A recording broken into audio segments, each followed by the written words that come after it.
나 때문에 면접은 못 본 것 아니야? 아니에요, 괜찮아요. 폭설이 휘몰아치는 서울 외곽. 안 돼요! 빙판처럼 얼어붙은 경사로에서 한 젊은 남자의 절박한 외침이 울려 퍼졌습니다. 31세 도연의 눈앞에는 믿을 수 없는 광경이 펼쳐지고 있었습니다. 전동 휠체어에 탄 80대 할머니가 통제력을 잃은 채 빠른 속도로 미끄러져 내려오고 있었고, 그 끝에는 단지 안으로 들어오는 대형 차량이 있었습니다. 불과 몇 초 후면 끔찍한 사고가 일어날 상황이었습니다.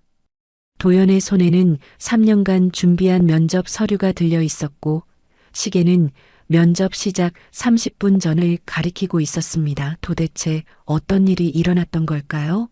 사연 시작 전 구독, 좋아요 눌러주시고, 어디서 보고 계신지 댓글로 남겨주시면 오늘 하루 마음과 가정에 따뜻한 기쁨이 가득하길 응원하겠습니다.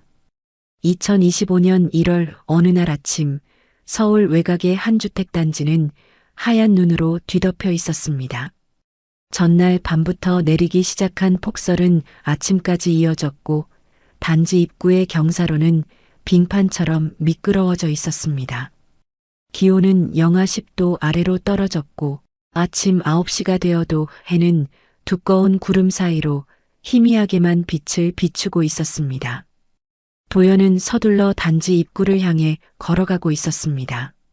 31살의 젊은 건축사인 그는 오늘 오전 10시 30분에 있을 건축사 사무소 임원 면접을 앞두고 있었습니다. 이 면접은 도연에게 있어 인생의 전환점이 될 수 있는 중요한 기회였습니다. 지난 3년 동안 작은 설계 사무소에서 밤낮 없이 일하며 준비해온 포트폴리오가 담긴 서류 가방을 꼭 껴안고 그는 긴장된 마음으로 발걸음을 재촉했습니다. 검은색 정장은 어젯밤 다림질을 해서 반듯하게 준비해 두었고, 구두도 깨끗하게 닦아 놓았습니다.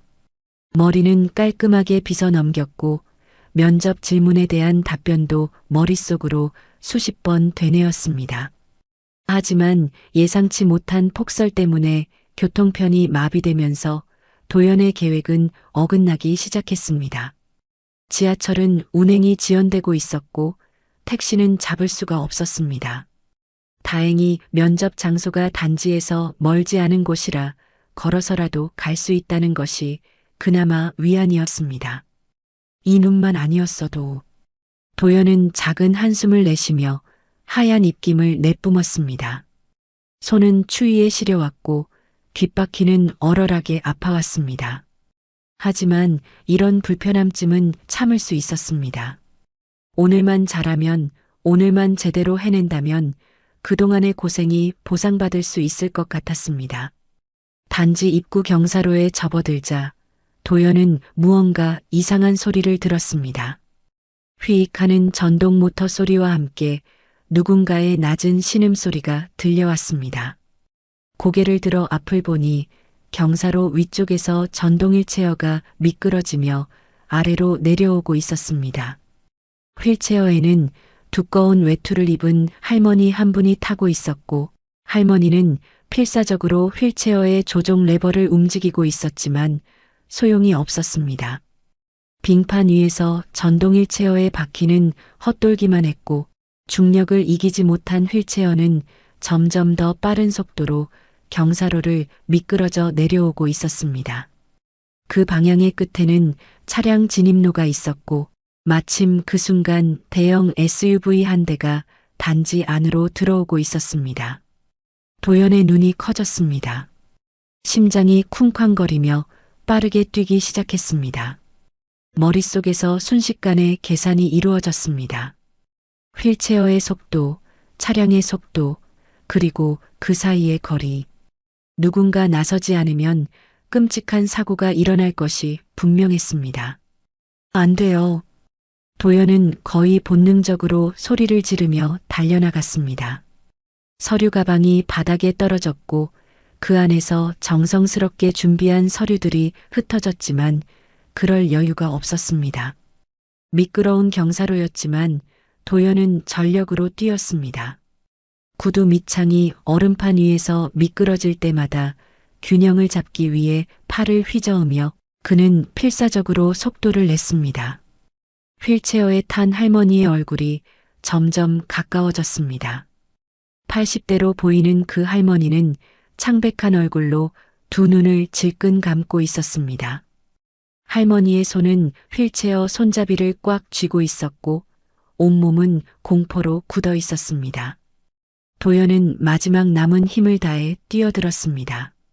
손을 뻗어 휠체어의 뒷부분을 잡으려 했지만 미끄러운 바닥 때문에 제대로 힘을 줄 수가 없었습니다. 대신 도연은 자신의 온몸을 휠체어 앞으로 던졌습니다. 휠체어와 도연의 몸이 부딪히는 둔탁한 소리가 울려 퍼졌습니다. 으윽! 도연은 그대로 바닥으로 넘어졌습니다. 얼굴이 거친 아스팔트 바닥에 부딪혔고 날카로운 통증이 뺨과 이마를 타고 번졌습니다. 손바닥도 바닥에 쓸리며 찢어졌고 따뜻한 피가 손등을 타고 흘러내렸습니다. 정장 바지의 무릎 부분도 찢어졌고 어깨의 정장 재킷도 찢어지며 천이 갈라지는 소리가 들렸습니다. 하지만 도연의 희생은 헛되지 않았습니다. 휠체어는 도연의 몸에 막혀 속도가 줄어들었고 방향도 약간 틀어졌습니다.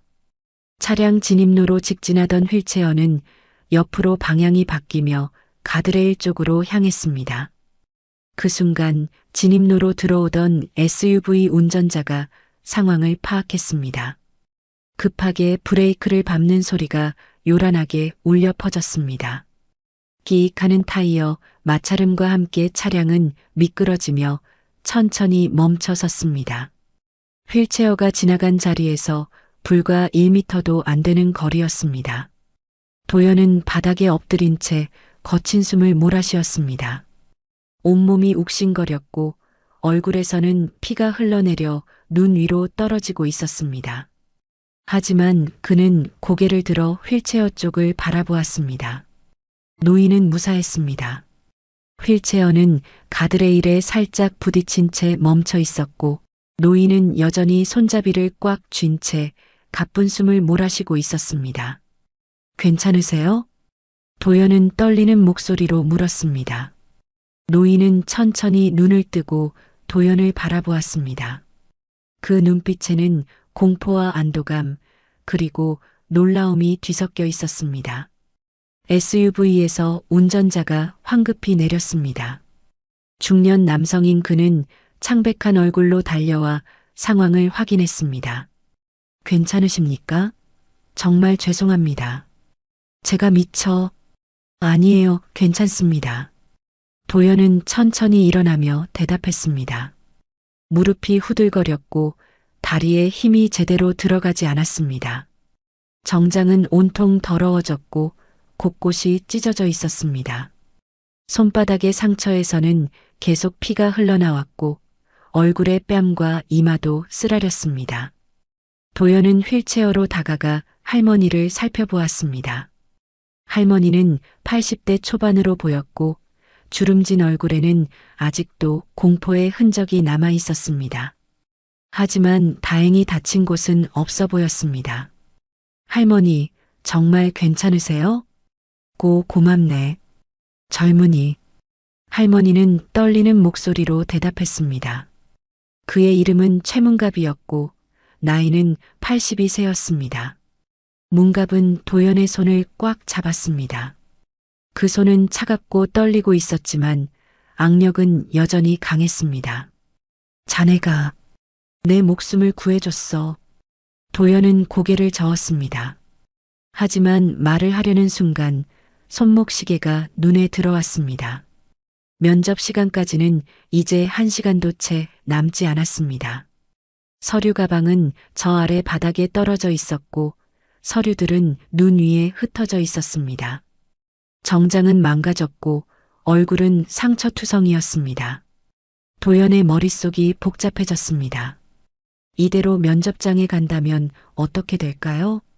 이런 모습으로 나타나면 좋은 인상을 줄 수 있을까요? 하지만 동시에 다른 생각도 들었습니다. 사람의 생명보다 중요한 면접이 어디 있을까요? 젊은이, 어디 다친 데는 없나? 문갑이 걱정스러운 목소리로 물었습니다.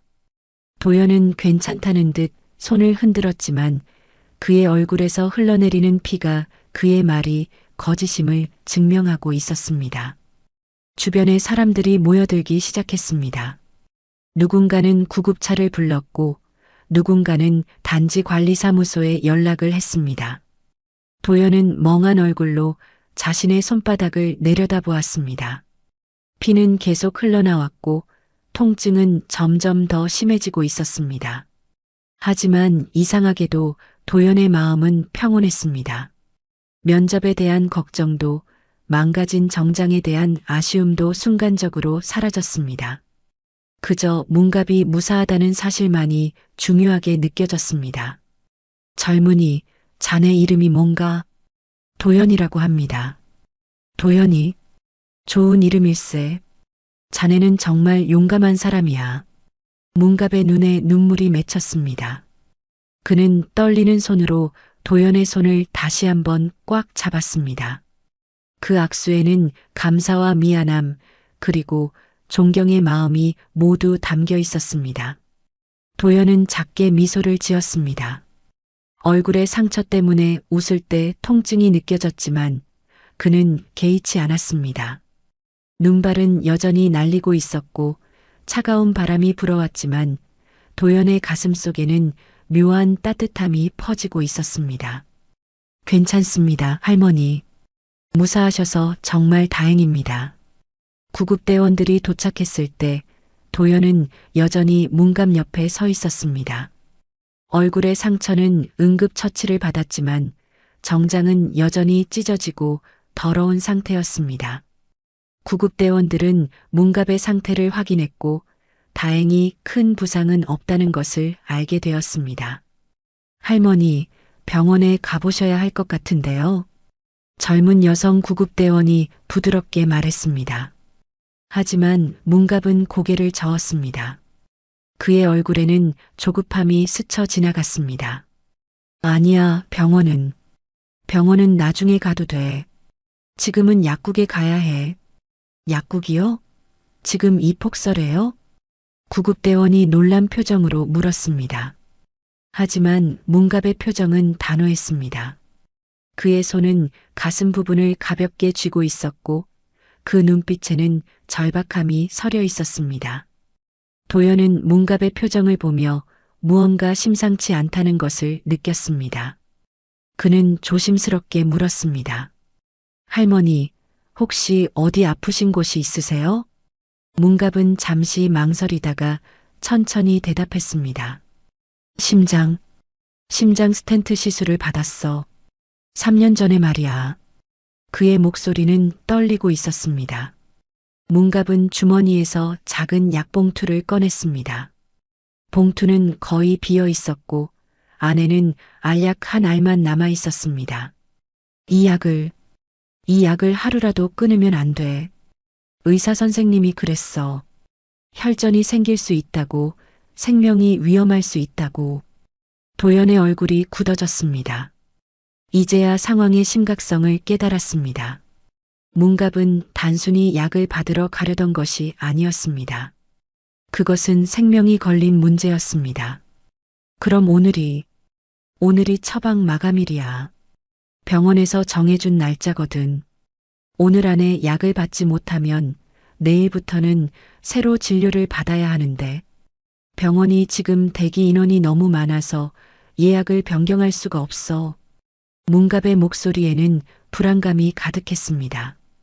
그는 떨리는 손으로 봉투 속 마지막 하나를 꺼냈습니다. 오늘 아침에 먹을 약이었습니다. 도연은 손목시계를 다시 확인했습니다. 이제 면접까지는 40분밖에 남지 않았습니다. 약국까지 문갑을 모시고 가려면 최소한 30분은 걸릴 것 같았습니다. 그렇다면 면접에는 절대 갈 수 없었습니다. 도연의 머릿속이 복잡해졌습니다. 3년 동안 준비해온 기회였습니다. 이 면접만 통과하면 인생이 달라질 수 있었습니다. 하지만 동시에 눈앞의 문갑은 생명이 위험한 상황이었습니다. 할머니, 제가 모셔다 드릴게요. 도연의 입에서 말이 나왔습니다. 자신도 놀랄 만큼 확고한 목소리였습니다. 망설임은 없었습니다. 아니야, 젊은이. 자네는 어딘가 급한 데 가야 하는 것 같은데. 문갑은 도연의 정장 차림을 보며 미안한 표정을 지었습니다. 하지만 도연은 고개를 저었습니다. 괜찮습니다. 할머니가 더 급하세요. 도연은 구급대원에게 양해를 구하고 문갑의 전동 휠체어를 밀기 시작했습니다. 폭설은 여전히 내리고 있었고 바람은 더욱 거세졌습니다. 도연의 찢어진 정장 사이로 차가운 바람이 파고들었지만 그는 묵묵히 휠체어를 밀었습니다. 약국까지는 단지 밖으로 나가 언덕을 내려가야 했습니다. 눈이 쌓인 인도는 미끄러웠고 휠체어를 미는 것은 쉽지 않았습니다. 도연의 이마에서 땀이 흘러내렸습니다. 차가운 날씨였지만 힘을 쓰다 보니 몸이 뜨거워졌습니다. 젊은이, 정말 미안하네. 문갑은 뒤를 돌아보며 떨리는 목소리로 말했습니다. 그의 눈에는 눈물이 맺혀 있었습니다. 아니에요, 할머니. 천천히 가면 됩니다. 도연은 웃으며 대답했습니다. 하지만 그의 손바닥 상처에서는 다시 피가 배어나오고 있었습니다. 붕대 위로 붉은 얼룩이 번져갔습니다. 20분 후 드디어 약국에 도착했습니다. 약국 안은 따뜻했고 약사는 문갑을 보자마자 알아봤습니다. 어머니, 이 눈에 어떻게 오셨어요? 약을 받아야 해서요. 문갑은 가쁜 숨을 몰아쉬며 대답했습니다. 약사는 처방전을 확인하고 약을 준비하기 시작했습니다. 도연은 한쪽 구석에 서서 시계를 봤습니다. 이제 면접 시간까지 10분밖에 남지 않았습니다. 이제 끝났구나. 도연은 속으로 생각했습니다. 하지만 이상하게도 후회는 들지 않았습니다. 오히려 마음 한편이 편안했습니다. 약을 받고 나온 문갑은 도연의 손을 꽉 잡았습니다. 젊은이, 자네 이름이 뭐라고 했지? 도연이요. 도연이, 자네는 정말 착한 사람이야. 오늘 자네가 아니었으면 나는, 문갑의 목소리가 떨렸습니다. 그는 주머니에서 무언가를 꺼냈습니다. 낡은 천으로 쌓인 작은 물건이었습니다. 천을 풀자 그 안에는 은도금 시계 한 개가 들어 있었습니다. 시계는 오래되어 보였지만 정성스럽게 관리된 흔적이 역력했습니다. 은도금은 세월의 때를 머금고 있었지만 여전히 은은하게 빛났습니다. 시계 뒷면에는 작은 글씨로 이니셜이 새겨져 있었습니다. 이건 우리 남편이 쓰던 시계야. 남편이 두 개를 가지고 있었는데 하나는 옛날에 한 젊은이에게 줬어. 문갑의 눈에서 눈물이 흘러내렸습니다. 남편은 10년 전에 세상을 떠났어. 이 시계는 남편의 유품이자 내게 남은 마지막 기억이야. 하지만 오늘 자네가 내 목숨을 2번이나 구해줬어. 한 번은 차에서, 한 번은 이렇게 약을 받게 해줘서. 할머니, 이건 너무 귀한 물건이에요. 제가 받을 수 없어요. 도연은 손을 저으며 거절했습니다. 하지만 문갑은 고집스럽게 도연의 손에 시계를 쥐어주었습니다. 받아야 해. 남편도 그랬을 거야. 착한 사람에게 좋은 일이 생긴다고 그렇게 항상 말했거든. 자네는 정말 착한 사람이야. 문갑의 손은 차갑고 떨렸지만 그 악수에는 진심이 담겨 있었습니다. 도연은 시계를 받아들었습니다. 시계는 생각보다 무거웠습니다. 단순히 금속의 무게가 아니라 그 안에 담긴 사연의 무게였습니다. 감사합니다, 할머니. 도연은 고개를 숙였습니다. 눈물이 날 것 같았지만 꾹 참았습니다. 폭설은 여전히 내리고 있었습니다. 도연은 문갑을 집까지 모셔다 드렸습니다. 문갑의 집은 작은 원룸이었습니다. 깔끔하게 정돈되어 있었지만 외로움이 느껴지는 공간이었습니다. 들어가서 따뜻한 차라도 한잔하고 가게. 괜찮습니다, 할머니. 이제 가봐야 해요. 도연은 웃으며 대답했습니다. 문갑은 아쉬운 표정으로 도연을 배웅했습니다. 밖으로 나온 도연은 손목의 시계를 바라봤습니다. 면접 시간은 이미 30분이나 지나 있었습니다. 전화기에는 면접 담당자의 부재중 전화가 3통이나 와 있었습니다. 도연은 긴 한숨을 내쉬었습니다. 3년간의 준비가 물거품이 되는 순간이었습니다. 하지만 이상하게도 마음은 평온했습니다. 손 안의 시계가 따뜻하게 느껴졌습니다. 눈은 계속 내렸고 도연은 하얀 눈발을 맞으며 천천히 걸어갔습니다. 그의 손에는 문갑 남편의 시계가 꼭 쥐어져 있었습니다. 도연은 면접장 건물 앞에 서 있었습니다. 이미 면접 시간은 40분이나 지난 상태였습니다. 건물 입구의 회전문을 바라보며 도연은 깊은 한숨을 내쉬었습니다. 들어가야 할까요? 말아야 할까요? 이미 늦었는데 들어간들 무슨 소용이 있을까요? 하지만 도연은 발걸음을 옮겼습니다. 최소한 사과는 해야 했습니다. 연락도 없이 면접에 불참하는 것은 예의가 아니었으니까요. 그는 회전문을 밀고 안으로 들어갔습니다. 로비는 따뜻했습니다. 난방이 잘 되어 있었고 대리석 바닥은 윤이 났습니다. 하지만 도연의 모습은 이 고급스러운 공간과 어울리지 않았습니다. 찢어진 정장, 더러워진 구두, 붕대를 감은 손, 그리고 얼굴의 상처들. 로비에 있던 사람들이 도연을 쳐다봤습니다. 도연은 신경 쓰지 않으려 애썼습니다. 엘리베이터를 타고 12층으로 올라갔습니다. 엘리베이터 안에 거울에 비친 자신의 모습을 보니 한심하다는 생각이 들었습니다. 이마의 찰과상은 붉게 부어올랐고 뺨에 긁힌 자국도 선명했습니다. 정장 재킷의 어깨 부분은 크게 찢어져 있었고 바지 무릎도 마찬가지였습니다. 정말 엉망이네. 도연은 쓴웃음을 지었습니다. 12층에 도착하자 건축사 사무소에 유리문이 보였습니다. 문에는 대한종합건축이라는 글씨가 금색으로 새겨져 있었습니다. 도연은 문을 열고 안으로 들어갔습니다. 접수 데스크에 앉아있던 젊은 여직원이 도연을 보고 눈이 휘둥그레졌습니다. 저기, 무슨 일이세요? 면접 보러 왔습니다. 이도연입니다. 도연이 떨리는 목소리로 말했습니다. 여직원은 컴퓨터를 확인하더니 난처한 표정을 지었습니다. 아, 이도연 씨. 그런데 면접 시간이 이미. 죄송합니다. 급한 일이 있어서 늦었습니다. 그래도 면접관분들께 사과라도 드리고 싶어서. 여직원은 잠시 망설이더니 내선 전화를 들었습니다. 짧은 통화 후 그녀는 도연에게 말했습니다. 잠시만 기다려주세요. 확인해 보겠습니다. 도연은 대기실 의자에 앉았습니다. 손은 계속 떨렸고 가슴은 두근거렸습니다. 주머니 속 문갑의 시계를 만지작거리며 도연은 마음을 가라앉히려 애썼습니다.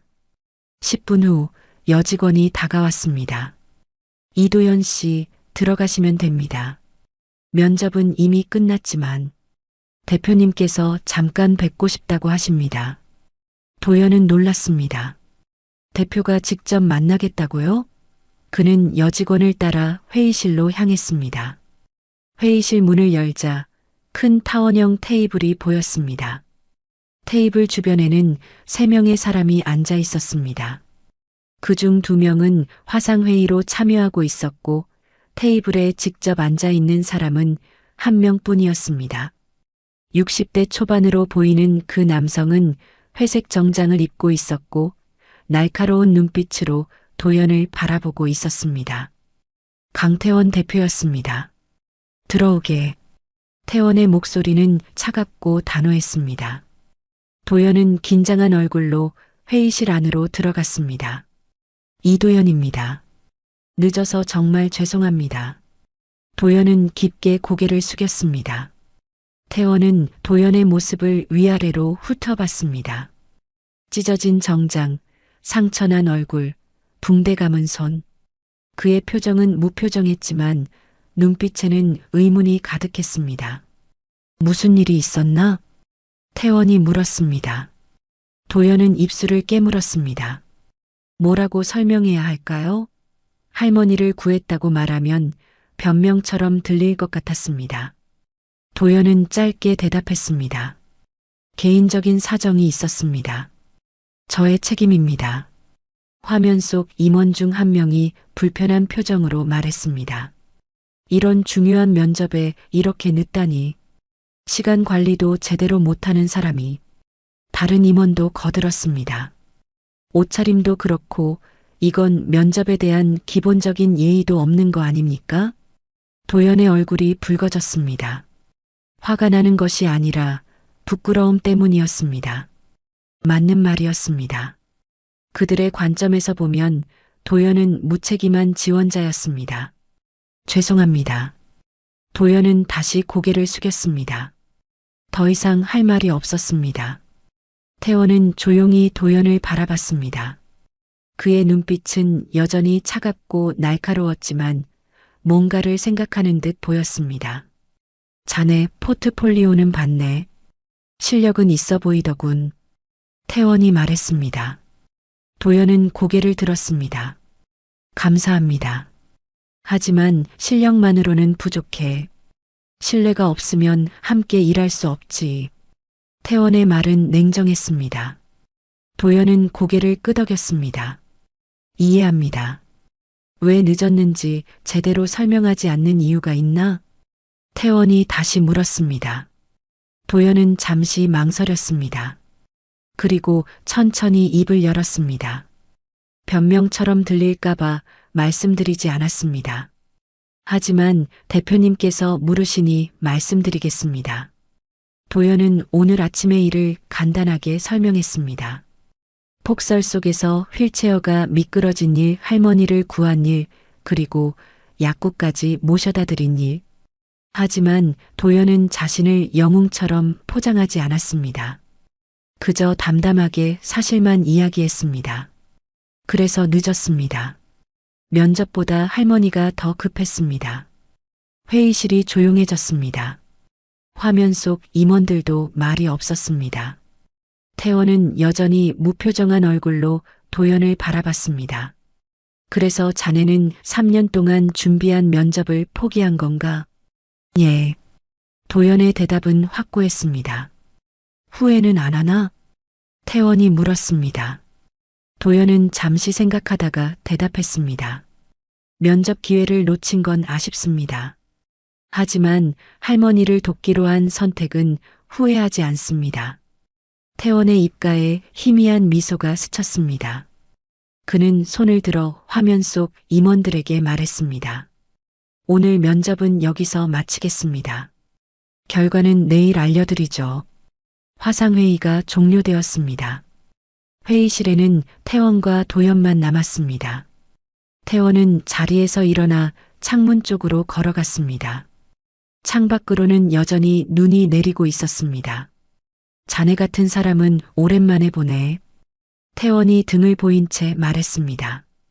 요즘 젊은이들은 다들 자기 이익만 챙기기 바쁜데 자네는 다르군. 도연은 대답하지 않았습니다. 태원이 다시 돌아서서 도연을 바라봤습니다. 가보게. 결과는 내일 연락하겠네. 감사합니다. 도연은 고개를 숙이고 회의실을 나왔습니다. 복도를 걸으며 도연은 안도의 한숨을 내쉬었습니다. 면접은 망쳤지만 최소한 설명은 할 수 있었습니다. 엘리베이터를 기다리는 동안 도연은 주머니에서 문갑의 시계를 꺼냈습니다. 은도금 시계는 복도의 조명을 받아 은은하게 빛났습니다. 도연은 시계를 들여다보며 작게 미소 지었습니다. 할머니, 저는 괜찮아요. 후회 없습니다. 도연은 속으로 중얼거렸습니다. 그리고 시계를 다시 주머니에 넣었습니다. 엘리베이터가 도착했고 도연은 안으로 들어갔습니다. 문이 닫히며 그의 모습이 사라졌습니다. 하지만 회의실에 남아있던 태원은 여전히 창밖을 바라보고 있었습니다. 그의 눈빛에는 묘한 감정이 어려 있었습니다. 그것은 호기심일까요? 아니면 다른 무언가일까요? 태원은 주머니에 손을 넣고 무언가를 만지작거렸습니다. 도연이 회의실을 나가고 난 후 태원은 한동안 창밖을 바라보고 있었습니다. 눈은 계속 내렸고 도시는 점점 더 하얗게 변해가고 있었습니다. 태원의 얼굴에는 복잡한 감정이 스쳐 지나갔습니다. 참 이상한 젊은이군. 태원은 속으로 중얼거렸습니다. 30년 넘게 사업을 해오면서 수많은 사람들을 만났지만 도연 같은 사람은 처음이었습니다. 중요한 면접을 포기하면서까지 남을 돕다니 요즘 세상에 그런 사람이 있다는 것이 신기했습니다. 태원은 회의실 테이블로 돌아왔습니다. 의자에 앉아 서류들을 정리하다가 바닥에 떨어진 무언가를 발견했습니다. 의자 밑 도연이 섰던 자리 근처였습니다. 태원은 몸을 숙여 그것을 집어들었습니다. 손에 쥐어진 순간 태원의 눈이 커졌습니다. 그것은 은도금 시계였습니다. 오래된 회중시계로 세월의 흔적이 역력했지만 정성스럽게 관리된 흔적도 보였습니다. 태원의 손이 떨리기 시작했습니다. 이 시계를 어디선가 본 것 같았습니다. 아니, 본 것이 아니라 알고 있었습니다. 태원은 시계를 뒤집었습니다. 시계 뒷면에는 작은 글씨로 이니셜이 새겨져 있었습니다. C, M, H. 태원의 숨이 멎는 것 같았습니다. 최문호. 그 이름을 보는 순간 40년 전의 기억이 홍수처럼 밀려왔습니다. 태원의 얼굴이 창백해졌고 손은 더욱 심하게 떨렸습니다. 이럴 수가. 문갑 어머니. 태원은 떨리는 목소리로 중얼거렸습니다. 시계를 꽉 쥔 채 그는 의자에 주저앉았습니다. 심장이 빠르게 뛰었고 숨을 쉬기가 힘들었습니다. 40년 전 태원은 23살의 청년이었습니다. 작은 사업을 시작했지만 실패했고 빚쟁이들에게 쫓기며 서울을 떠나 군산까지 도망쳤었죠. 돈도 없고 먹을 것도 없었던 그때 태원은 거리에서 쓰러졌습니다. 배고픔과 추위 그리고 절망. 태원은 그때 죽는 줄 알았습니다. 하지만 한 여인이 그를 구해주었습니다. 나이 지긋한 그 여인은 태원을 자신의 집으로 데려가 따뜻한 밥을 먹였고 하룻밤 재워주었습니다. 다음 날 아침 태원이 떠나려 할 때 그 여인은 남편과 상의하더니 무언가를 가져왔습니다. 은도금 시계 2개 중 하나였습니다. 남편의 소중한 유품이라고 했습니다. 젊은이, 이걸 가지게. 팔면 당분간 먹고 살 수 있을 거야. 여인이 말했습니다. 태원은 거절했지만 여인은 고집스럽게 시계를 쥐어주었습니다. 사람만 있으면 다시 시작할 수 있어. 죽으면 끝이지만 살아있으면 기회는 또 온다네. 여인의 말은 태원의 가슴에 깊이 새겨졌습니다. 태원은 그때 맹세했습니다. 성공하면 반드시 돌아와 은혜를 갚겠다고. 하지만 세월이 흐르며 사업에 몰두하다 보니 그 약속을 지키지 못했습니다. 아니, 지키지 못한 것이 아니라 지키지 않았습니다. 바쁘다는 핑계로, 시간이 없다는 핑계로 미루고 미뤘던 것입니다. 그러다 보니 어느새 40년이라는 세월이 흘러버렸습니다. 태원은 그 여인의 이름을 아직도 기억하고 있었습니다. 최문갑. 그리고 남편의 이름은 최문호였습니다. 바로 이 시계에 새겨진 이니셜의 주인이었죠. 문갑 어머니. 살아계셨구나. 태원의 눈에서 눈물이 흘러내렸습니다. 63세의 나이에 대기업 대표의 자리에 있으면서도 태원은 여전히 그때의 죄책감을 안고 살아왔습니다. 은혜를 갚지 못한 죄책감, 약속을 지키지 못한 죄책감. 그런데 그 시계가 왜 도연의 손에 있었을까요? 태원은 재빨리 생각을 정리했습니다. 도연이 오늘 아침 할머니를 구했다고 했습니다. 그리고 약국까지 모셔다 드렸다고 했죠. 그 할머니가 문갑이었던 것입니다. 태원은 벌떡 일어났습니다. 서둘러 비서실로 향했습니다. 비서실 문을 열자 비서 김미진이 놀란 얼굴로 일어났습니다. 대표님, 무슨 일이세요? 이도연 지원자, 그 사람 연락처와 주소 당장 찾아줘. 태원의 목소리는 다급했습니다. 미진은 황급히 컴퓨터를 켰습니다. 잠시만요, 대표님. 태원은 초조하게 비서실을 왔다 갔다 했습니다. 손에는 여전히 그 시계가 쥐어져 있었고 심장은 빠르게 뛰고 있었습니다. 찾았습니다, 대표님. 미진이 종이에 주소를 적어 건넸습니다. 태원은 그것을 받아들고 다시 물었습니다. 그 시계가 왜 도연에게 있는 거지? 오늘 아침 도연이 구한 할머니가. 태원은 말을 멈췄습니다. 확신이 서지 않았습니다. 하지만 이 시계가 증거였습니다.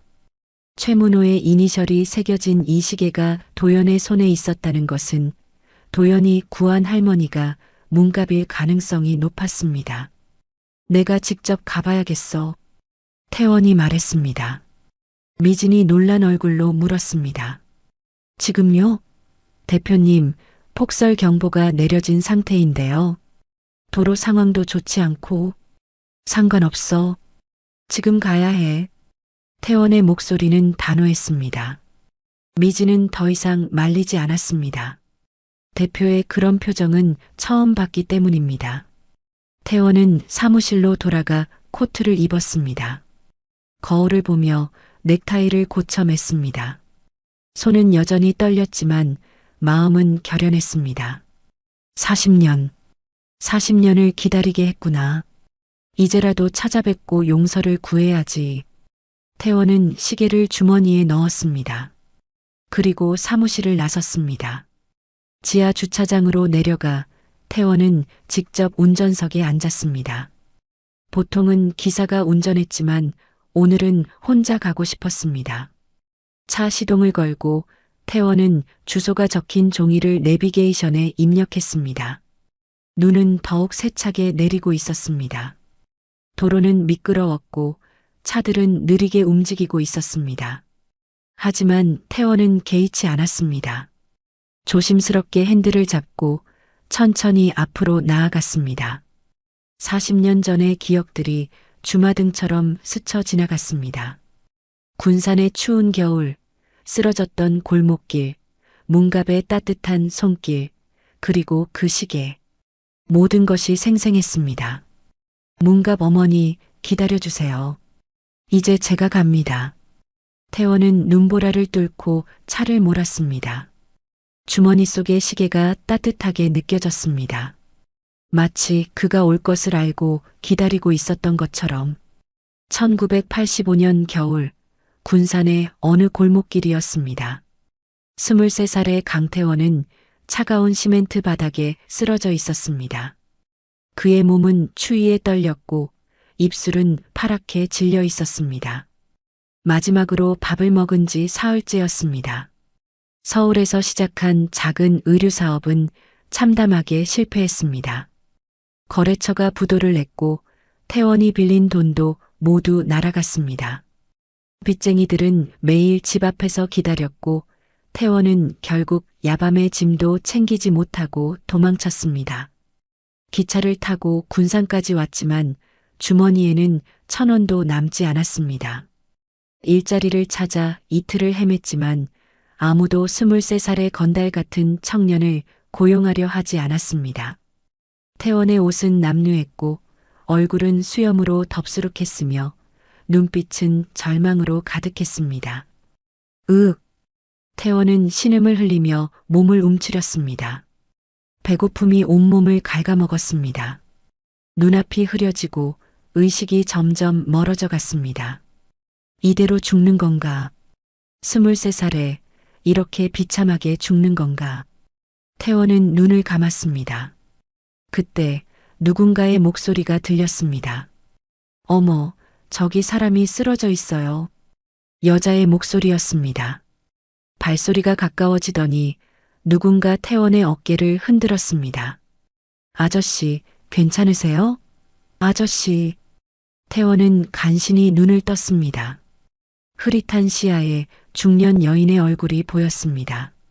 40대 초반으로 보이는 그 여인은 걱정스러운 표정으로 태원을 바라보고 있었습니다. 여보, 빨리 와봐요. 이 사람 거의 죽어가고 있어요. 여인이 뒤를 돌아보며 소리쳤습니다. 곧 중년 남자가 달려왔습니다. 남자는 태원을 살펴보더니 고개를 끄덕였습니다. 당신, 우리 집으로 데려갑시다. 네, 여보. 이대로 두면 안 될 것 같아요. 두 사람은 태원을 부축해 일으켰습니다. 태원은 제대로 걸을 수도 없었습니다. 남자가 태원의 한쪽 팔을 어깨에 걸치고 여인이 다른 쪽을 받쳤습니다. 그렇게 세 사람은 천천히 걸어갔습니다. 얼마나 걸었을까요? 태원은 정신이 흐릿해서 잘 기억나지 않았습니다. 다만 따뜻한 방 안에 누워 있다는 것만 느낄 수 있었습니다. 이불이 포근했고 온돌이 따뜻했습니다. 자, 이거 드세요. 여인이 태원의 머리를 받쳐주며 죽을 떠먹여 주었습니다. 따뜻한 쌀죽이었습니다. 태원은 눈물을 흘리며 죽을 먹었습니다. 한 숟가락, 두 숟가락. 죽은 달았고 부드러웠으며 생명 그 자체였습니다. 천천히 드세요. 급하게 먹으면 탈나요. 여인의 목소리는 부드러웠습니다. 태원은 고개를 끄덕이며 천천히 죽을 먹었습니다. 한 그릇을 다 먹고 나니 몸에 힘이 조금 돌아왔습니다. 고맙습니다. 정말 고맙습니다. 태원은 떨리는 목소리로 말했습니다. 여인은 미소를 지으며 말했습니다. 괜찮아요. 사람이 사람을 돕는 건 당연한 거예요. 그날 밤 태원은 10년 만에 처음으로 편히 잠들었습니다. 따뜻한 이불 속에서 배부른 상태로 안전한 곳에서 꿈을 꾸지 않았습니다. 그저 깊고 평화로운 잠이었습니다. 다음 날 아침 태원은 밥상 앞에 앉아 있었습니다. 여인과 남편이 함께 앉아 아침을 먹었습니다. 밥, 된장찌개, 김치, 그리고 계란 프라이. 소박한 식사였지만 태원에게는 최고의 진수성찬이었습니다. 많이 드세요. 어제 거의 굶어 죽을 뻔했잖아요. 여인이 말했습니다. 태원은 고개를 숙이며 대답했습니다. 송구스럽습니다. 이렇게까지 도와주시다니. 괜찮아요. 우리도 옛날에 어려울 때 남한테 도움 받았어요. 그래서 이렇게 돕는 거예요. 식사 후 태원은 자신의 사정을 솔직하게 이야기했습니다. 사업 실패, 빚, 그리고 도망. 부끄러운 이야기였지만 숨길 수 없었습니다. 남편 최문호는 조용히 듣고 있었습니다. 그의 얼굴에는 판단이나 경멸이 없었습니다. 그저 이해와 동정만이 있었습니다. 젊은이, 누구나 실수는 해요.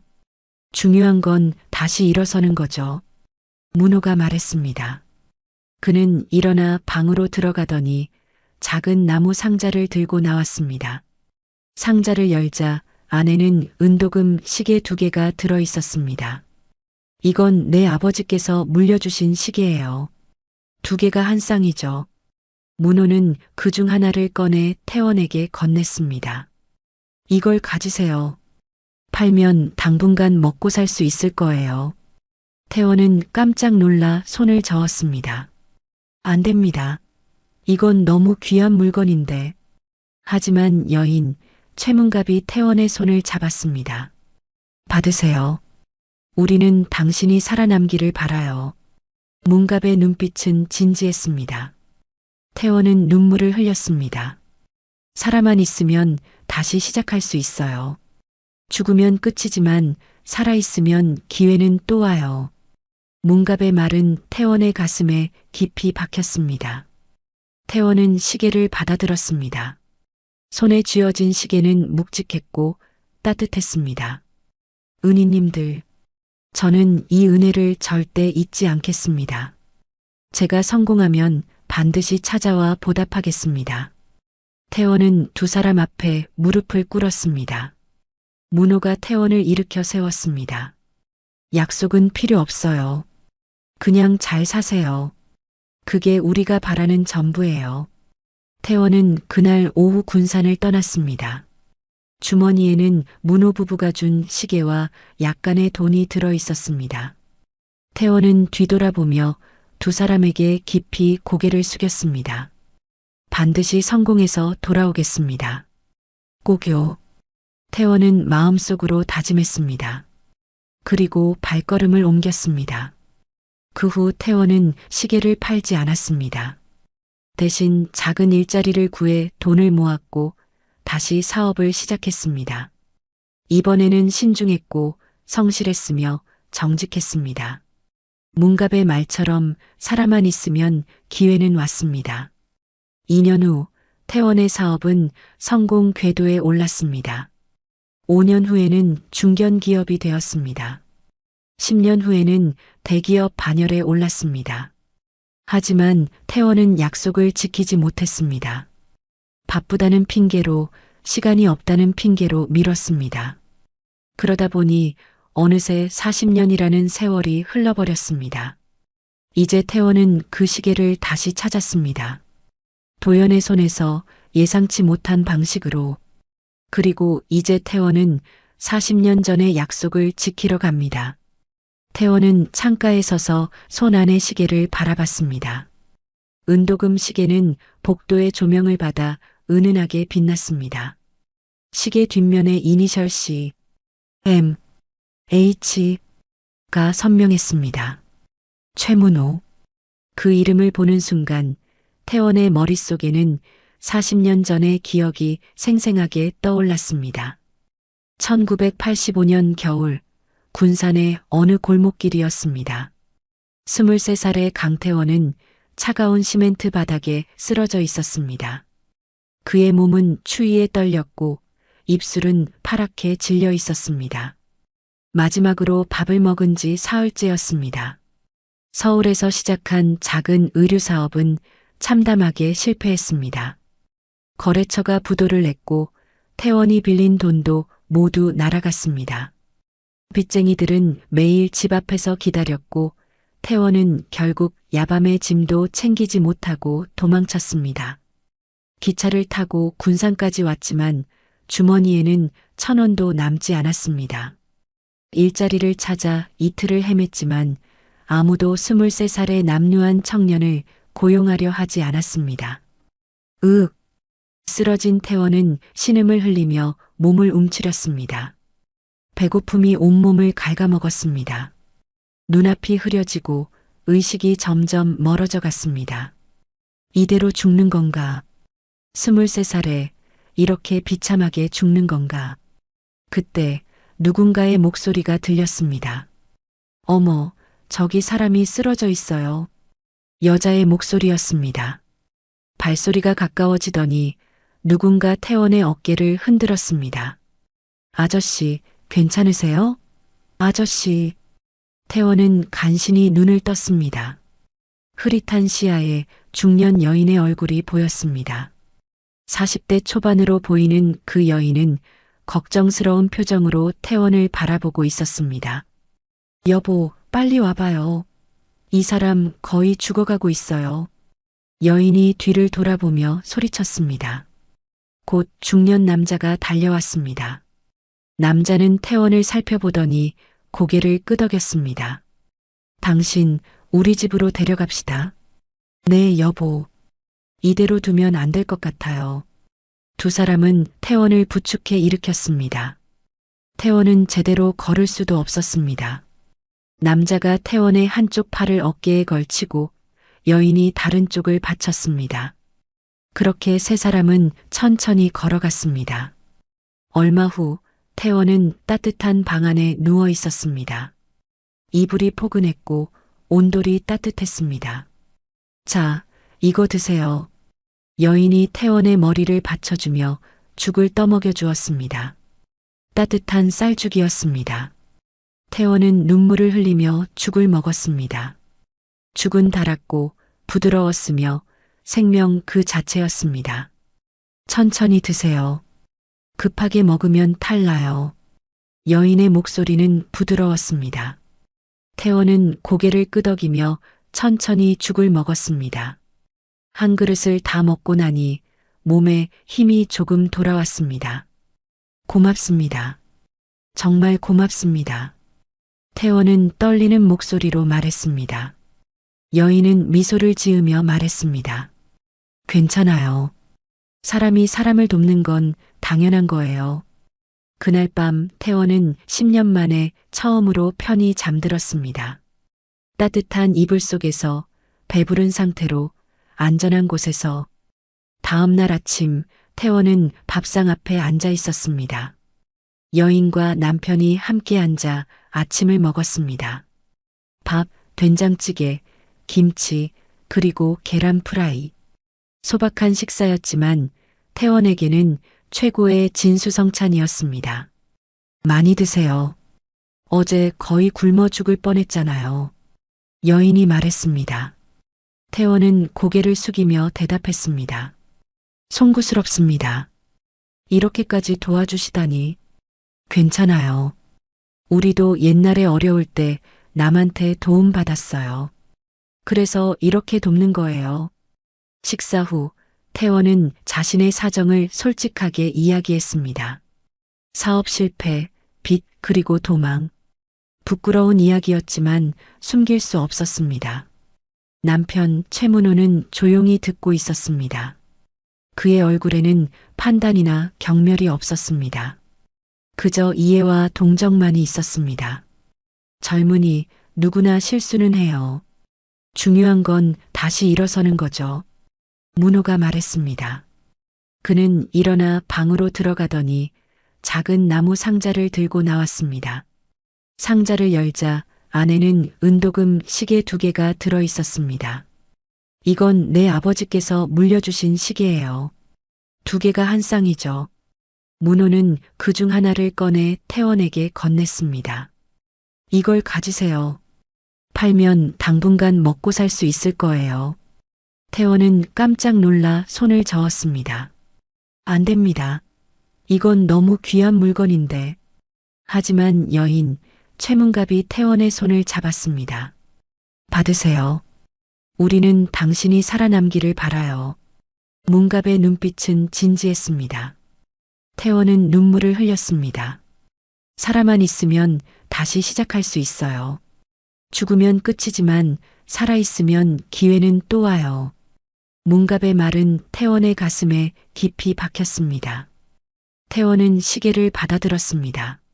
손에 쥐어진 시계는 묵직했고 따뜻했습니다.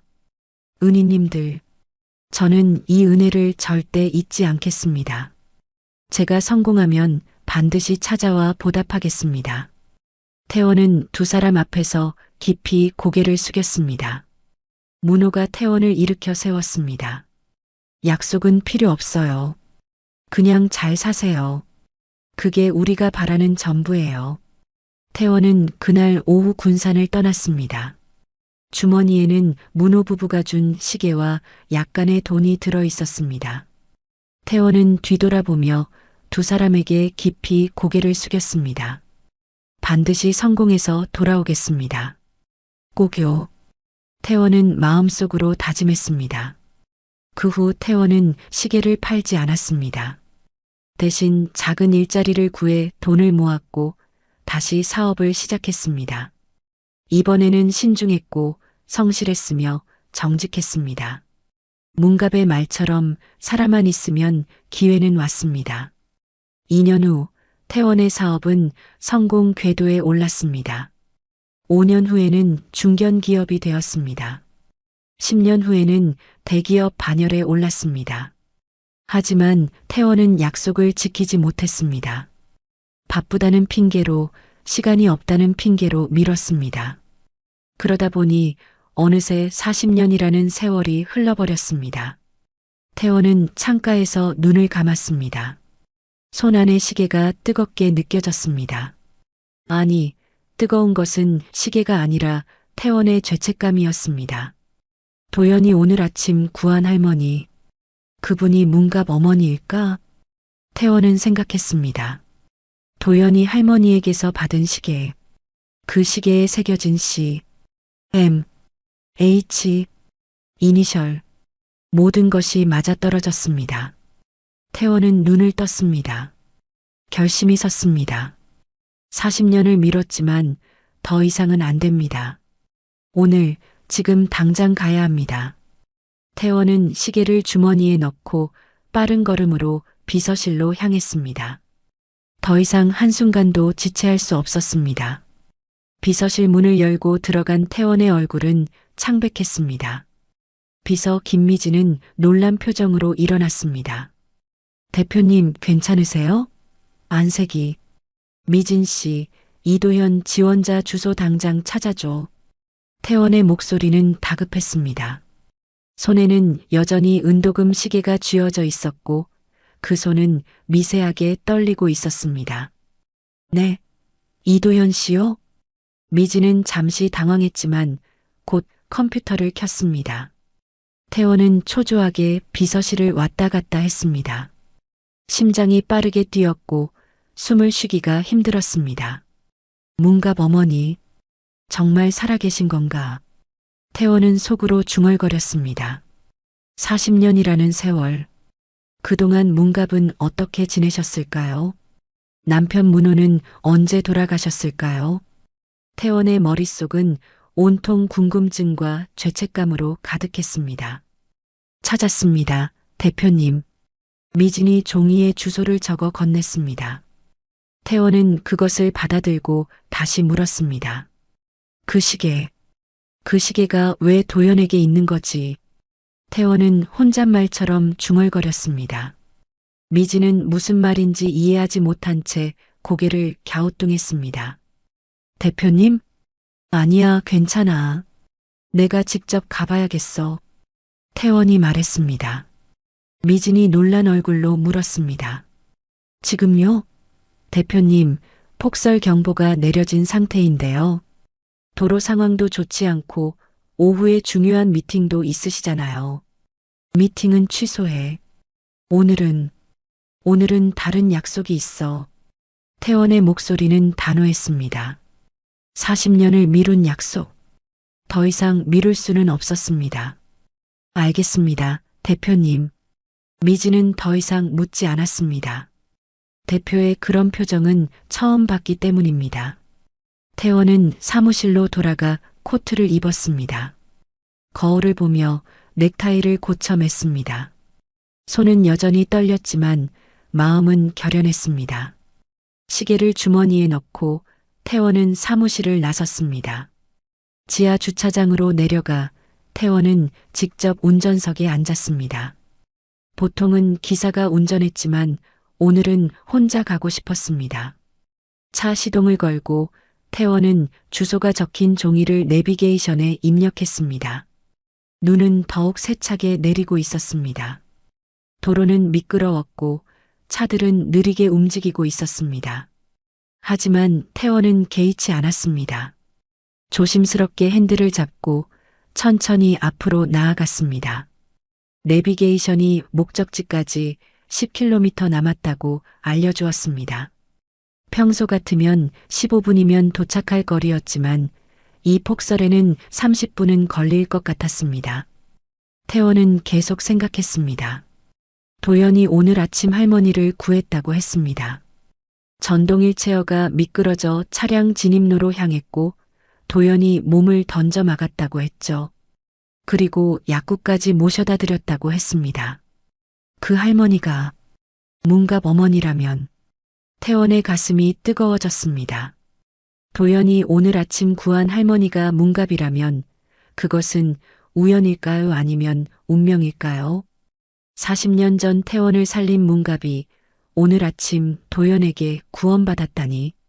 그리고 문갑 어머니는 도연에게 시계를 주셨어. 태원은 주머니 속 시계를 만지작거렸습니다. 문호가 태원에게 준 시계의 한 쌍, 그 나머지 하나를 문갑이 도연에게 준 것입니다. 신호등이 빨간불로 바뀌었습니다. 태원은 차를 천천히 멈췄습니다. 브레이크를 조심스럽게 밟았지만 차는 살짝 미끄러졌습니다. 태원은 핸들을 꽉 잡고 균형을 잡았습니다.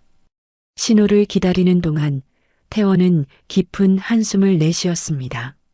40년 전의 기억들이 주마등처럼 스쳐 지나갔습니다. 군산의 추운 겨울, 쓰러졌던 골목길, 문갑의 따뜻한 손길, 그리고 그 시계. 모든 것이 생생했습니다. 살아만 있으면 다시 시작할 수 있어요. 문갑의 말이 귓가에 울렸습니다. 그 말은 태원의 인생을 바꿔놓았습니다. 태원은 그 말을 가슴에 새기고 다시 일어섰습니다. 정직하게, 성실하게 일했습니다. 그리고 마침내 성공했습니다. 하지만 성공하면 할수록 태원은 바빠졌습니다. 회사가 커지고 직원이 늘고 책임이 무거워졌습니다. 군산에 가서 문갑과 문호를 찾아뵙겠다는 생각은 점점 뒤로 밀렸습니다. 내일 가야지. 다음 주에 가야지. 다음 달에 가야지. 그렇게 미루다 보니 1년이 지났고 2년이 지났고 10년이 지났습니다. 그리고 어느새 40년이라는 세월이 흘러버렸습니다. 신호등이 파란불로 바뀌었습니다. 태원은 천천히 엑셀러레이터를 밟았습니다. 차는 미끄러운 도로 위를 조심스럽게 나아갔습니다. 문갑 어머니, 기다려주세요. 제가 갑니다. 태원은 속으로 중얼거렸습니다. 눈은 계속 내렸고 와이퍼는 쉴 새 없이 움직였습니다. 20분 후 태원의 차는 주택단지 입구에 도착했습니다. 경사로가 보였고 그곳은 아직도 빙판처럼 얼어 있었습니다. 아마 이곳이 오늘 아침 사고가 일어난 곳일 것입니다. 태원은 차를 천천히 단지 안으로 몰았습니다.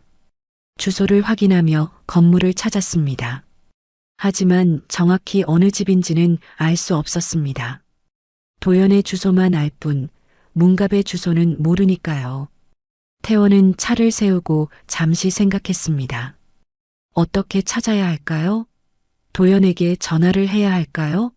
아니면 단지 관리사무소에 물어봐야 할까요? 그때 멀리서 두 사람의 모습이 보였습니다. 한 명은 젊은 남자였고 다른 한 명은 전동 휠체어를 탄 할머니였습니다. 남자가 휠체어를 밀고 있었고 두 사람은 천천히 단지 안으로 들어오고 있었습니다. 태원의 심장이 멎는 것 같았습니다. 그 젊은 남자는 도연이었습니다. 찢어진 정장을 입은 채 휠체어를 밀고 있었습니다. 그리고 휠체어에 탄 그 할머니는 태원은 숨을 멈췄습니다. 가까워질수록 할머니의 얼굴이 선명해졌습니다. 주름이 깊었고 머리는 하얗게 새었으며 몸은 작아 보였습니다. 하지만 그 얼굴은 40년이 지났지만 그 얼굴은 여전히 알아볼 수 있었습니다. 문갑 어머니. 태원은 떨리는 손으로 차 문을 열었습니다. 눈이 얼굴에 쏟아졌지만 신경 쓰지 않았습니다. 태원은 차에서 내려 천천히 두 사람을 향해 걸어갔습니다. 눈은 세차게 내렸고 바람은 차가웠습니다. 하지만 태원은 멈추지 않았습니다. 한 걸음 한 걸음. 40년을 기다린 걸음이었습니다. 도연이 태원을 발견했습니다. 도연의 얼굴에 놀라움이 스쳤습니다. 대표님? 도연이 물었습니다. 하지만 태원은 대답하지 않았습니다. 그저 문갑을 향해 걸어갔습니다. 문갑도 태원을 보았습니다. 처음에는 누구인지 몰랐던 것 같았습니다. 하지만 태원이 가까이 오자 문갑의 눈이 커졌습니다. 그 눈빛에는 놀라움과 의문이 가득했습니다. 태원은 문갑 앞에서 멈췄습니다. 두 사람은 눈보라 속에서 서로를 바라봤습니다. 40년이라는 세월이 그 사이에 놓여 있었지만 두 사람의 눈빛은 과거로 돌아가 있었습니다. 태원은 떨리는 손으로 주머니에서 시계를 꺼냈습니다. 은도금 시계는 눈발을 맞으며 빛났습니다. 태원의 손에서 시계가 떨어질 듯 흔들렸습니다. 문갑은 그 시계를 보자 입을 손으로 가렸습니다. 눈에서 눈물이 흘러내렸습니다. 당신은 문갑의 목소리는 떨렸습니다. 태원은 무릎을 꿇었습니다. 눈이 쌓인 차가운 바닥에 무릎을 대고 고개를 깊이 숙였습니다. 63세의 대기업 대표가 폭설 속에서 한 할머니 앞에 무릎을 꿇은 것입니다. 문갑 어머니, 그때 살려주신 태원입니다. 태원의 목소리는 울먹였습니다. 눈물이 눈가에 맺혔고 떨리는 손으로 시계를 내밀었습니다. 문갑은 입을 가린 손을 천천히 내렸습니다. 그의 얼굴에는 믿을 수 없다는 표정이 가득했습니다. 주름진 손이 떨리며 시계를 향해 뻗어나갔습니다. 태원이, 그때 그 젊은이가, 문갑의 목소리도 떨렸습니다. 82세의 노인은 눈물을 주체하지 못했습니다. 시계를 받아든 문갑의 손에서 눈물이 떨어졌습니다. 도연은 두 사람을 번갈아 바라보며 완전히 혼란에 빠졌습니다. 대표님이 왜 할머니 앞에 무릎을 꿇고 있는 걸까요? 두 사람은 어떤 사이인 걸까요? 대표님, 이게 대체... 도연이 물으려 했지만 말이 나오지 않았습니다. 두 사람 사이의 분위기가 너무나 숙연했기 때문입니다. 태원은 고개를 들어 문갑을 바라봤습니다. 40년 전 자신을 살려준 그 여인. 이제는 82세의 할머니가 되어 있었습니다. 태원의 가슴이 미어졌습니다. 40년이나 늦었습니다. 용서해 주십시오. 태원은 다시 고개를 숙였습니다. 그의 어깨가 떨렸고 눈물이 눈 위로 떨어졌습니다. 문갑은 떨리는 손으로 태원의 어깨를 만졌습니다. 일어나세요, 태원 씨. 일어나요. 문갑의 목소리는 부드러웠습니다. 태원은 천천히 고개를 들었습니다. 문갑의 눈빛에는 원망이 없었습니다. 그저 따뜻함과 이해만이 있었습니다. 당신이 성공했구나. 정말 성공했어. 문갑이 말했습니다. 그의 목소리에는 기쁨이 묻어났습니다. 네. 어머니께서 주신 그 말씀 덕분에 살았습니다. 다시 일어설 수 있었습니다. 태원은 떨리는 목소리로 대답했습니다. 살아만 있으면 기회는 온다고 하셨잖아요. 그 말씀을 가슴에 새기고 살았습니다. 문갑은 미소를 지었습니다. 주름진 얼굴에 피어난 미소는 따뜻했습니다. 그래, 잘했어. 정말 잘했어요. 두 사람은 눈보라 속에서 서로를 바라봤습니다. 40년이라는 세월이 한순간에 녹아내리는 것 같았습니다. 도연은 여전히 혼란스러웠지만 이제 조금씩 상황을 이해하기 시작했습니다. 할머니가 옛날에 대표님을 도와주셨던 것 같았습니다. 그리고 대표님은 그 은혜를 갚으러 온 것 같았습니다. 어머니, 문호 형님은? 태원이 조심스럽게 물었습니다. 문갑의 얼굴에 슬픔이 스쳤습니다. 당신이 떠나고 25년 후에 세상을 떠났어요. 심장병이었죠. 그랬군요. 태원의 목소리가 낮아졌습니다. 문호를 만나지 못한 것이 아쉬웠습니다. 형님께 인사도 못 드리고. 괜찮아요. 당신은 여기 와 있잖아요. 그것만으로도 충분해요. 문갑이 말했습니다. 그리고 도연을 바라봤습니다. 그런데 도연이는 어떻게... 오늘 아침 제가 이 젊은이를 면접했습니다. 늦게 온 이유를 듣고 보니 어머니를 구했다고 하더군요. 태원이 설명했습니다. 그래서 주소를 찾아왔는데 어머니가 도연에게 주신 시계를 보고 모든 것을 알았습니다. 문갑은 고개를 끄덕였습니다. 그리고 도연을 따뜻한 눈빛으로 바라봤습니다. 이 젊은이가 오늘 아침 내 목숨을 구해줬어요. 2번이나요. 알고 있습니다. 이 젊은이는 정말 착한 사람입니다. 태원이 말했습니다. 그리고 도연을 바라봤습니다. 도연 씨, 미안하네. 자네가 떨어뜨린 시계를 내가 주었어. 돌려주지 못해서 미안해. 도연은 깜짝 놀랐습니다. 아, 그 시계를요? 제가 찾고 있었는데. 이 시계는 원래 내 것이었네. 40년 전에 문호 형님께서 주신 거야. 태원이 설명했습니다. 도연의 눈이 커졌습니다.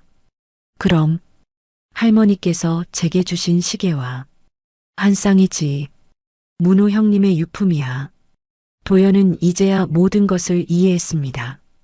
할머니가 대표님의 은인이었고 자신이 오늘 아침 구한 할머니가 바로 그분이었던 것입니다. 그리고 시계는 그 인연을 이어주는 연결고리였습니다. 이건 정말 놀라운 인연이네요. 도연은 중얼거렸습니다. 눈은 계속 내렸지만 세 사람은 추위를 느끼지 못했습니다. 태원은 일어서서 몸에 묻은 눈을 털었습니다. 어머니, 이렇게 추운 데서 계시면 안 됩니다. 집으로 들어가시죠. 그래요. 들어갑시다. 문갑이 말했습니다. 도연이 다시 휠체어를 밀기 시작했고 태원은 그 옆을 걸었습니다. 문갑의 집은 작은 원룸이었습니다. 깔끔하게 정돈되어 있었지만 외로움이 느껴지는 공간이었습니다. 태원은 방 안을 둘러보며 가슴이 아팠습니다. 이렇게 작은 집에서 혼자 사셨구나. 태원은 자신을 책망했습니다. 자신이 진작 찾아왔더라면 문갑이 이렇게 어렵게 살지는 않았을 텐데. 어머니, 제가 너무 늦었습니다. 태원이 말했습니다. 문갑은 고개를 저었습니다. 아니에요. 당신은 성공했잖아요. 그것만으로도 난 기뻐요. 하지만 괜찮아요, 태원 씨. 정말 괜찮아요. 문갑의 목소리는 진심이었습니다. 태원은 눈물을 흘렸습니다. 도연은 조용히 두 사람을 지켜봤습니다. 오늘 아침 면접 때문에 서두르던 자신이 떠올랐습니다. 그때 할머니를 그냥 지나쳤더라면 어땠을까요? 이 감동적인 재회는 일어나지 않았을 것입니다. 내가 한 선택이 옳았구나. 도연은 속으로 생각했습니다. 면접을 포기한 것이 아깝지 않았습니다. 태원은 문갑의 손을 꽉 잡았습니다. 어머니, 이제부터는 제가 모시겠습니다. 40년 전 받은 은혜를 이제라도 갚겠습니다. 문갑은 눈물을 흘리며 고개를 끄덕였습니다. 태원도 눈물을 흘렸습니다. 도연도 눈시울이 붉어졌습니다. 창밖으로는 여전히 눈이 내리고 있었습니다. 하지만 방 안은 따뜻했습니다. 40년 만에 다시 만난 두 사람, 그리고 그 인연을 이어준 젊은이. 세 사람은 눈보라 속에서 만난 기적을 함께 나누고 있었습니다. 문갑의 작은 방 안에서 세 사람은 조용히 앉아 있었습니다. 태원은 문갑 옆 의자에 앉았고 도연은 작은 식탁 옆에 서 있었습니다. 밖으로는 여전히 눈이 내렸지만 방 안은 따뜻했습니다. 태원은 문갑의 손을 꽉 잡고 있었습니다. 40년 만에 다시 잡은 그 손은 주름지고 거칠었지만 여전히 따뜻했습니다. 어머니, 그동안 어떻게 지내셨어요? 태원이 조심스럽게 물었습니다. 문갑은 잠시 먼 곳을 바라보다가 천천히 입을 열었습니다. 당신이 떠나고 나서 우리는 계속 군산에서 살았어요. 남편은 작은 공장에서 일했고 나는 식당에서 일했죠. 문갑의 목소리는 잔잔했습니다. 하지만 그 안에는 긴 세월의 무게가 담겨 있었습니다. 15년 전 남편이 심장병으로 쓰러졌어요. 병원비가 많이 들었지만 그래도 3년은 더 살았어요. 그리고 남편은 떠났어요. 태원의 가슴이 아팠습니다. 문호 형님이 그렇게 힘들게 사셨다니. 그 후로는 혼자 살았어요. 군산에서 10년 그리고 5년 전에 서울로 왔죠. 아들이 여기 있거든요. 아드님이 계시군요. 태원이 말했습니다. 문갑은 쓸쓸하게 웃었습니다. 있긴 한데 바쁜 사람이에요. 1년에 한두 번 보면 다행이죠. 태원은 더 이상 묻지 않았습니다. 문갑의 외로움이 느껴졌기 때문입니다. 그런데 어머니 심장은 3년 전에 스텐트 시술을 받았어요. 그 후로 약을 먹으며 살고 있죠. 오늘도 약을 받으러 갔다가 문갑은 도연을 바라봤습니다. 이 젊은이가 내 목숨을 구해줬어요. 도연은 부끄러운 듯 고개를 숙였습니다. 아니에요, 할머니. 당연한 일을 했을 뿐이에요. 태원은 도연을 바라봤습니다. 그의 눈빛에는 감사와 존경이 담겨 있었습니다. 도연 씨, 자네가 아니었으면 오늘 이 자리는 없었을 거야. 태원이 말했습니다. 도연은 고개를 저었습니다. 제가 구한 분이 대표님의 은인이셨다는 것도 몰랐어요. 그저 도와드려야겠다는 생각만 했습니다. 그게 바로 착한 마음이야. 문갑이 말했습니다. 40년 전 내가 태원 씨를 도왔을 때도 그랬어요. 그냥 도와야겠다는 생각뿐이었죠. 태원은 고개를 끄덕였습니다. 그 마음이 저를 살렸습니다. 그리고 오늘 도연 씨의 그 마음이 어머니를 살렸어요. 세 사람은 잠시 침묵했습니다. 그 침묵 속에는 깊은 의미가 담겨 있었습니다. 도연은 문득 깨달았습니다. 오늘 아침 자신이 한 선택이 얼마나 큰 의미를 가지고 있었는지, 자신이 할머니를 그냥 지나쳤더라면 이 감동적인 재회는 일어나지 않았을 것입니다. 할머니, 그런데 시계는 왜 저한테 주신 거예요? 도연이 물었습니다. 문갑은 미소를 지었습니다. 당신이 나를 구해줬잖아요. 그것도 2번이나. 면접까지 포기하면서 약국까지 데려다주고. 문갑의 눈에 눈물이 맺혔습니다. 내가 줄 수 있는 건 그 시계밖에 없었어요. 남편의 유품이자 내게 남은 마지막 보물이었죠. 도연의 가슴이 뭉클했습니다. 하지만 그렇게 귀한 물건을. 귀하지. 하지만 당신의 착한 마음은 그보다 더 귀해요. 문갑이 말했습니다. 태원도 고개를 끄덕였습니다. 도연 씨, 어머니께서 자네에게 시계를 주신 건 우연이 아니야. 태원이 말했습니다. 40년 전 어머니와 문호 형님께서 저에게 주신 시계. 그 시계가 저를 살렸어요. 그리고 오늘 그 한 쌍인 시계가 자네 손에 갔지. 태원은 주머니에서 자신의 시계를 꺼냈습니다. 그리고 도연에게 건넸습니다. 이건 자네 거야. 어머니께서 자네에게 주신 시계와 한 쌍이니까. 도연은 깜짝 놀라 손을 저었습니다. 안 됩니다, 대표님. 이건 대표님께 소중한 물건인데. 소중하지. 하지만 이제 그 소중함을 자네가 이어가야 해. 태원의 목소리는 단호했습니다. 어머니께서 저에게 주신 시계로 저는 다시 살아났어요. 이제 자네가 그 정신을 이어받아야 해. 착한 마음, 남을 돕는 마음. 그걸 잊지 말아요. 도연은 떨리는 손으로 시계를 받았습니다. 2개의 은도금 시계가 도연의 손 위에 놓였습니다.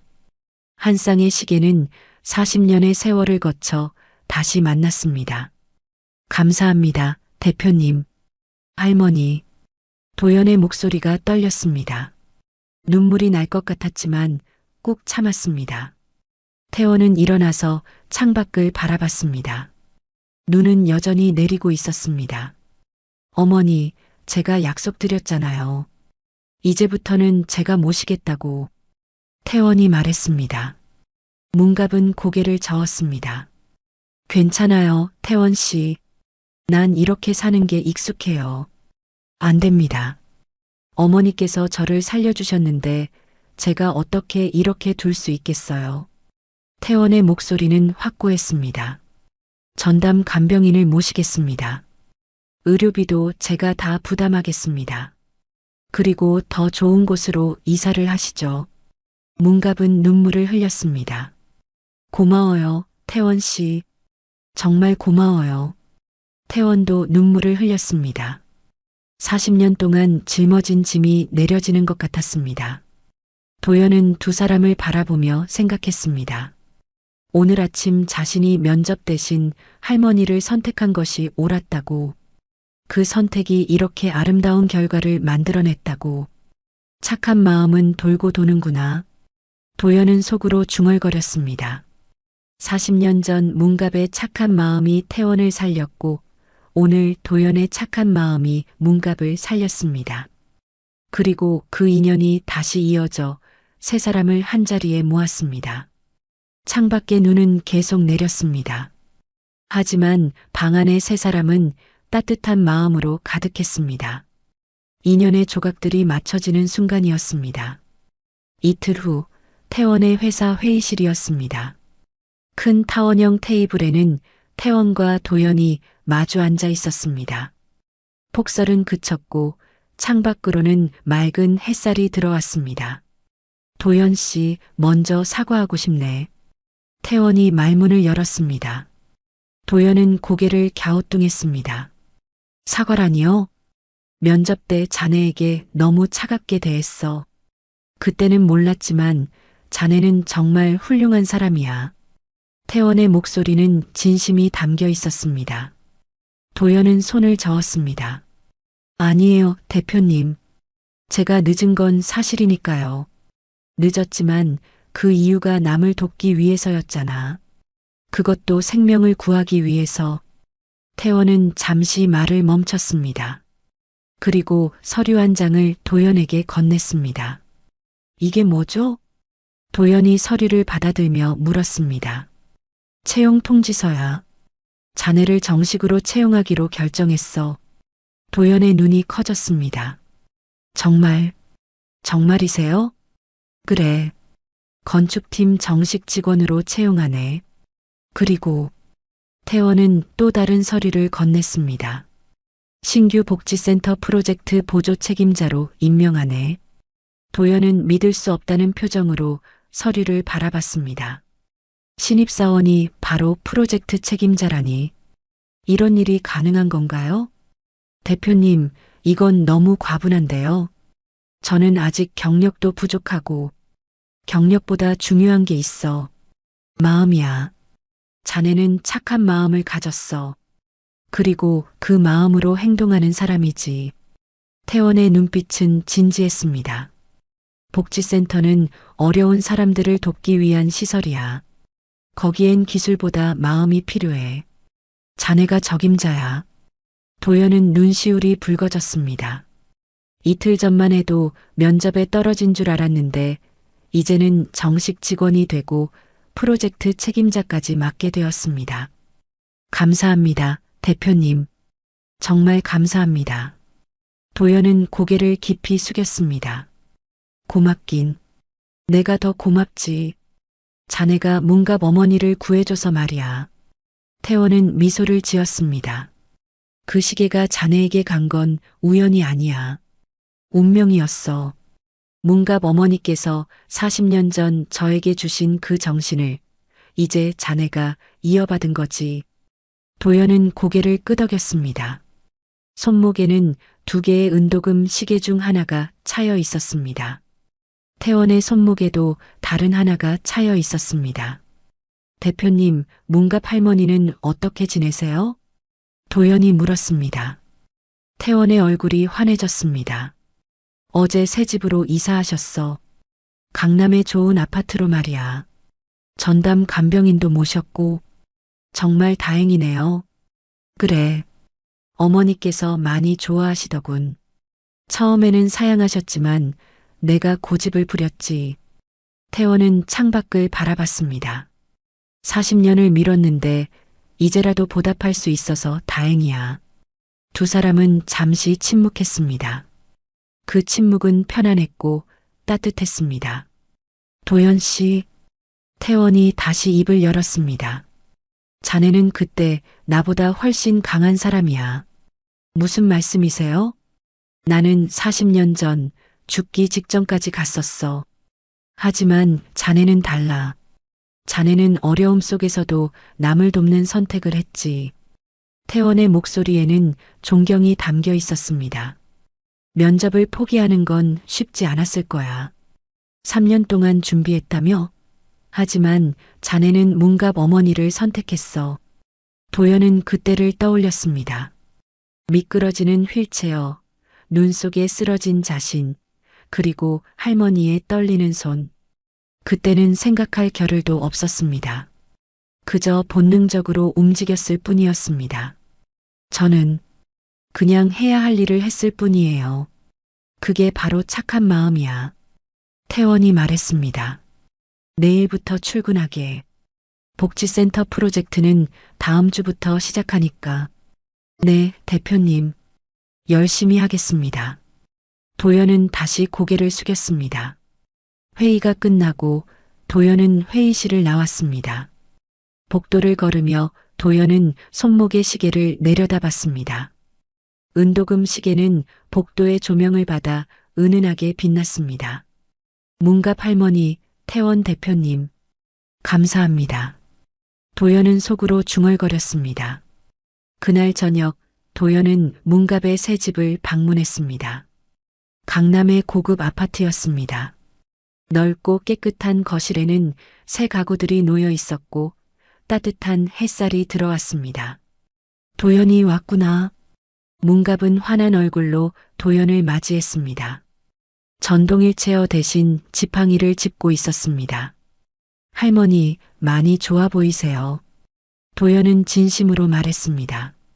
문갑의 얼굴에는 생기가 돌았고 목소리도 힘차졌습니다. 그래, 덕분이야. 다들 덕분이지. 문갑은 도연을 소파에 앉혔습니다. 간병인이 차를 가져왔습니다.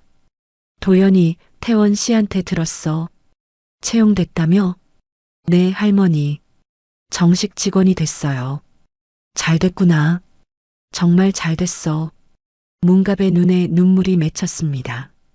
착한 일을 하면 복이 온다니까. 도연은 미소를 지었습니다. 할머니 덕분이에요. 할머니께서 그날 저한테 시계를 주시지 않았다면 그건 당연한 거야. 당신이 내 목숨을 구했는데. 문갑이 말했습니다. 그런데 도연이 그 시계 잘 간직하고 있지? 네, 할머니. 항상 차고 다녀요. 도연은 손목의 시계를 보여주었습니다. 문갑은 흐뭇하게 웃었습니다. 그래, 그 시계를 보면 기억해. 착한 마음은 언젠가 돌아온다는 걸. 도연은 고개를 끄덕였습니다. 네, 할머니. 잊지 않을게요. 창밖으로는 맑은 저녁 하늘이 보였습니다. 폭설은 이미 녹았고 새로운 시작이 기다리고 있었습니다. 도연은 내일부터 시작될 새로운 삶을 생각하며 미소 지었습니다. 1년 후 2026년 1월의 어느 날이었습니다. 서울 외곽에 새로 지어진 복지센터 앞에는 많은 사람들이 모여 있었습니다. 현대적인 디자인의 3층 건물은 햇살을 받아 밝게 빛나고 있었습니다. 건물 앞에는 희망복지센터 준공식이라고 쓰인 현수막이 걸려 있었습니다.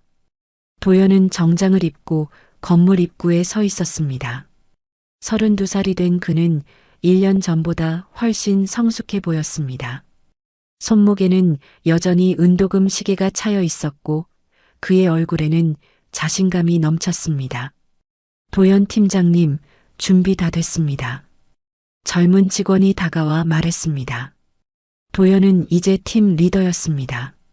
1년 동안 복지센터 프로젝트를 성공적으로 이끌었고 회사에서도 인정받는 인재가 되었습니다. 고생했어요, 민수 씨. 모두들 정말 수고 많았어요. 도연이 말했습니다. 그의 목소리는 부드러웠지만 확고했습니다. 귀빈석에는 태원이 앉아 있었습니다. 64세가 된 태원은 여전히 카리스마가 넘쳤습니다. 하지만 1년 전보다 얼굴에는 온화함이 더해졌습니다. 그의 손목에도 은도금 시계가 차여 있었습니다. 태원의 옆에는 문갑이 앉아 있었습니다. 83세가 된 문갑은 지팡이를 짚고 있었지만 건강해 보였습니다. 전동일 체어는 더 이상 필요하지 않았습니다. 1년간의 치료와 관리 덕분에 문갑은 스스로 걸을 수 있게 되었습니다. 어머니, 추우시면 안으로 들어가시죠. 태원이 걱정스럽게 물었습니다. 하지만 문갑은 고개를 저었습니다. 괜찮아요. 도연이가 만든 건물인데 꼭 봐야죠. 문갑의 목소리는 힘차였습니다. 준공식이 시작되었습니다. 태원이 단상에 올라 마이크를 잡았습니다. 오늘 이 희망복지센터가 문을 엽니다. 이곳은 어려운 이웃들을 위한 공간입니다. 무료 급식, 의료 지원, 직업 교육 등 다양한 서비스를 제공할 예정입니다. 태원의 목소리는 울려 퍼졌습니다. 이 센터를 만든 건 한 사람의 착한 마음 덕분입니다. 태원은 도연을 바라봤습니다. 1년 전 한 젊은이가 면접을 포기하면서까지 할머니 한 분을 구했습니다. 그 착한 마음이 저를 움직였고 이 복지센터가 만들어졌습니다. 청중들이 박수를 쳤습니다. 도연은 부끄러운 듯 고개를 숙였습니다. 이도연 팀장, 나와주세요. 태원이 말했습니다. 도연은 단상으로 올라갔습니다. 도연 팀장은 이 프로젝트를 1년 동안 완벽하게 이끌었습니다. 그의 노력 덕분에 이 아름다운 건물이 완성되었습니다. 태원은 도연의 어깨에 손을 얹었습니다. 하지만 더 중요한 건 그가 이 일을 하면서도 착한 마음을 잃지 않았다는 것입니다. 공사 기간 동안 그는 일꾼들을 존중했고 어려운 이웃들을 돌봤습니다. 도연은 눈시울이 붉어졌습니다. 도연 씨, 한 말씀 해주시죠. 태원이 마이크를 건넸습니다. 도연은 잠시 망설이다가 입을 열었습니다. 1년 전 저는 중요한 선택을 해야 했습니다. 면접을 가느냐 아니면 할머니를 돕느냐. 도연의 목소리가 떨렸습니다. 저는 할머니를 선택했습니다. 그때는 면접을 포기한 줄 알았습니다. 하지만 도연은 태원을 바라봤습니다. 그 선택이 제 인생을 바꿨습니다. 저는 좋은 회사에 취직했고 의미 있는 프로젝트를 맡았습니다. 그리고 무엇보다 도연은 문갑을 바라봤습니다. 소중한 인연을 만났습니다. 문갑 할머니와 태원 대표님, 두 분이 저에게 가르쳐 주셨습니다. 착한 마음은 돌아온다는 것을요. 청중들이 다시 박수를 쳤습니다. 문갑은 눈물을 닦았습니다. 준공식이 끝나고 세 사람은 건물 옥상으로 올라갔습니다. 옥상에서는 서울 전경이 보였습니다. 그리고 그때 하늘에서 눈이 내리기 시작했습니다. 첫눈이었습니다. 눈이 오네요. 도연이 말했습니다. 태원은 고개를 끄덕였습니다. 1년 전에도 눈이 왔었지. 그날처럼 말이야. 세 사람은 눈을 바라봤습니다. 하얀 눈송이들이 하늘에서 천천히 내려왔습니다. 도연이, 문갑이 말했습니다. 착한 마음은 반드시 돌아온단다. 문갑의 목소리는 부드러웠지만 확고했습니다. 1년 전 내가 태원 씨를 도왔어. 그게 40년 후에 돌아왔지. 그리고 당신이 나를 도왔어. 그게 1년 만에 돌아왔고, 도연은 고개를 끄덕였습니다. 네, 할머니. 이제 저도 알아요. 태원이 두 사람을 바라봤습니다. 도연 씨, 자네는 내 젊은 날의 나를 닮았어. 아니, 나보다 나아. 자네는 처음부터 착한 마음을 가졌으니까. 태원은 손목의 시계를 만졌습니다. 이 시계를 잘 간직해. 그리고 그 정신을 다음 세대에 전해줘. 네, 대표님. 도연도 손목의 시계를 만졌습니다. 두 개의 시계는 눈발을 맞으며 은은하게 빛났습니다. 문갑은 두 사람을 바라보며 미소를 지었습니다. 40년 전 자신이 뿌린 씨앗이 이렇게 아름다운 열매를 맺었습니다. 그리고 그 열매는 또 다른 씨앗이 되어 퍼져나갈 것입니다. 첫눈은 계속 내렸습니다. 옥상 위에 세 사람은 눈을 맞으며 서 있었습니다. 과거와 현재, 그리고 미래가 하나로 이어지는 순간이었습니다. 할머니, 대표님, 도연이 말했습니다. 저도 약속할게요. 이 착한 마음을 평생 잊지 않고 다른 사람들에게도 전하겠습니다. 태원과 문갑은 고개를 끄덕였습니다. 세 사람의 손목에 차인 시계들이 햇살과 눈발을 받아 반짝였습니다. 아래에서는 복지센터 개소를 축하하는 사람들의 목소리가 들려왔습니다. 새로운 희망이 시작되는 곳, 착한 마음이 모이는 곳. 그곳에서 세 사람은 조용히 미소 지었습니다. 눈은 계속 내렸습니다. 1년 전 그날처럼. 하지만 이제는 새로운 시작을 알리는 축복의 눈이었습니다. 우리가 베푼 작은 선행은 결코 사라지지 않습니다. 마치 눈송이가 쌓여 하얀 세상을 만들듯 착한 마음은 시간을 거슬러 다시 우리에게 돌아옵니다. 때로는 40년이 걸릴 수도 있고 때로는 1년 만에 올 수도 있습니다. 하지만 분명한 건 착한 마음을 가진 사람에게는 반드시 따뜻한 봄이 찾아온다는 것입니다. 사연 시청해 주셔서 감사드립니다. 인형 같은 이야기였습니다.